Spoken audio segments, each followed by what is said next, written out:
Hey you guys, Irene Lyon here. Welcome to this video and to this YouTube channel. I thought I'd switch it up and come down to the ocean.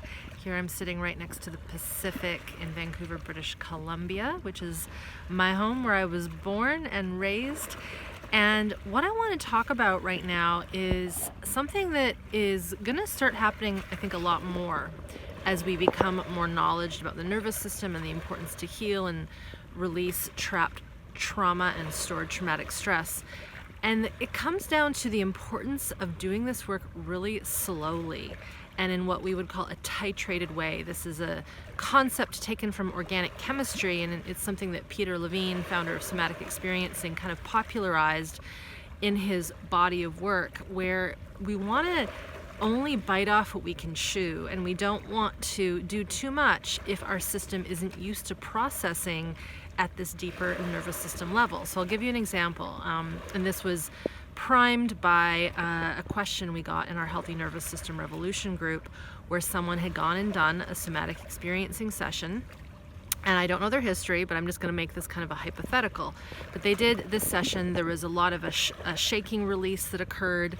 Lots of, we would call it sympathetic fight flight energy was coming out. They were probably coming out of some kind of shutdown response. This is all great, but there's a caveat to that. If we go into something like that, and let's just say our system is ripe and ready and it wants to release, but if we haven't done the foundational work, and if we have not really learned how to connect to deep sensation and these procedural memories that are being released, that's what this shaking is. It is an incomplete fight response, an incomplete flight response, meaning maybe running away or feeling like you're able to flee and get away from a threat that was not good in the past, or perhaps you couldn't fight off something, or you couldn't, activate the need to protect yourself. So part of this work is completing these procedural memories that are stored in our nervous system and in our muscles and in our motor patterns. So we want to release these things. We want to complete them. But if we do not know how to stay connected to ourselves and to this environment around us, and stay present to every single tiny bitsy detail that's going on, also being able to connect to, maybe if we're with someone, connect and know that they're in the room providing a safe space. We want to make sure that we know that it is present day. We're not being transported back to that traumatic event. So we need to be able to complete and release these stored traumatic responses.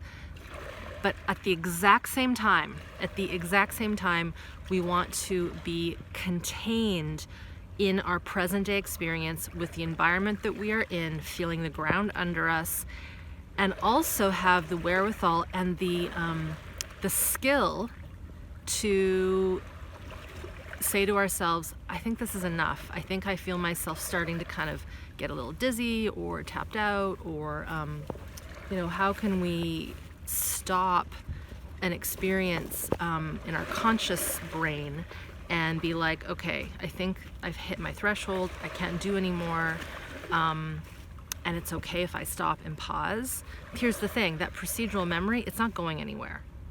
And there's kind of this, I'm seeing a lot of this desperation of people, of course, wanting to heal and get rid of this stuff, but if we push and push too far and too hard, and we can't stay connected to the ground under us, where we are, present day, and we start to actually get afraid. So here's what's interesting. If we have any fear of the fear that we are experiencing, so we want to process the fear, but if we're afraid of what is happening, if we feel like we're on a roller coaster and it's just too much, and we push through it and we override and we use our willpower to stay with, say, the shaking or the emotional release, that's not doing anything. It's actually making things worse. So we want to make sure that we can stay connected to ourselves while going through these reactions and these responses and these behaviors that are just naturally and spontaneously coming out of our system. That is really important.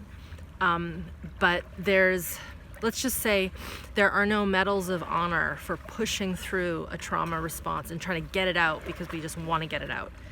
That is not useful. It is actually harmful. What can happen when that occurs is one of two things.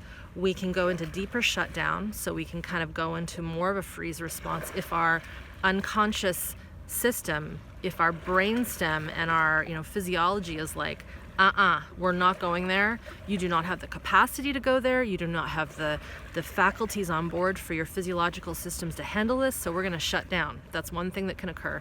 And that occurs if we're not careful unconsciously.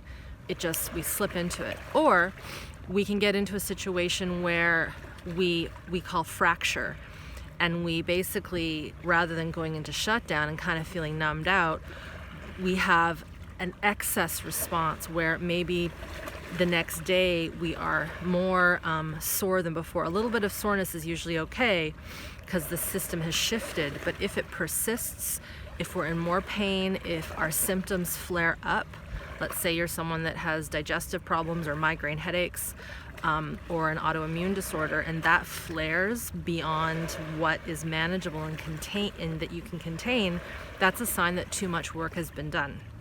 So this is where I'm going to go back to the importance of building foundations, layering foundations, getting education on board before you dive into a session, and also taking time to really learn how to be with your physiology, be really good at learning how to be in your environment, even in times that are good, right? We tend to practice these methods and these practices when we're in a bad place. But how can you connect to yourself in the environment when you're in a good place, like down by the ocean and just hearing the waves and being outside?